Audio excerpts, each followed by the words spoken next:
Hey, I'm Scott Stein. When Apple debuted the iPad 2 about a year and a half ago, the accessory they announced right along with it was the smart cover. This very simple $40 flap with magnets on the end that attached pretty magically to the end of the iPad 2 and became a must-have purchase for a lot of people.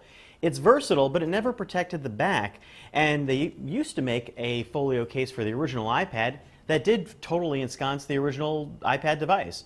Now, Apple has released a smart case, and what is it? Well, you'd like to think that it's like a smart cover with a back, and in fact, you could take your smart cover and attach a back to it, a third-party one that'll cost you anywhere from $10 to $30 or $40.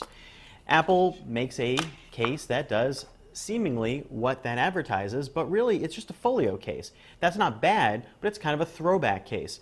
The cover here, although it looks like the smart cover, doesn't detach. It's all made of polyurethane, and it's very sturdy, has a nice secure feel all around, nice comfortable grip, and a suede-like microfiber interior. And it comes in those 6 mostly pastel colors that you've come to know out of the polyurethane smart cover: green, blue, pink, red, also dark gray and light gray. This is the dark gray model. And at $49, it's $10 more than the cost of a smart cover. You just pop it right in here, and you're good to go. And it's really, I think, best used for regular reading, for folio mode. It's a folio case, and when you pull it back and use it like this and hold it, it has a nice comfortable feel, but it does add some extra bezel to the edges, which, if you're going to get a little critical in terms of look and feel, makes it a little bit different in terms of the way it rests when it's in keyboard mode. And going to that, it rests a little bit differently, and if you're used to typing a lot on the virtual keyboard on the iPad, that might throw you off.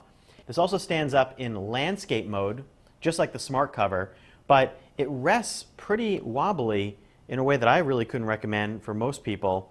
What would I use this for? I'd use it as a go-to folio case. And if you loved the original iPad case, that black microfiber one that is kind of a dust magnet, well, you're going to love this because it feels around the edges in terms of the way that cover nestles in, and the total package is like the return of that. Unlike the smart cover, there are no magnets here in the hinge, though there are magnets inside the top lid, like is the case with a lot of iPad cases, which wakes it up from sleep when you open it on an iPad 2 or 3rd gen iPad. The polyurethane covers everything on this iPad except for the dock connector, the silent mode switch, and the camera lens on the back. Even the volume buttons are covered up here, which is actually kind of nice because if you're looking for protection, maybe even a little bit of splash resistance, this does feel like a pretty nice overall seal. There are a lot of other solutions out there in iPad cases. At $49, this is really not a bad one at all. I'm Scott Stein, and that's a look at the new smart case for the iPad 2 and 3rd gen iPad.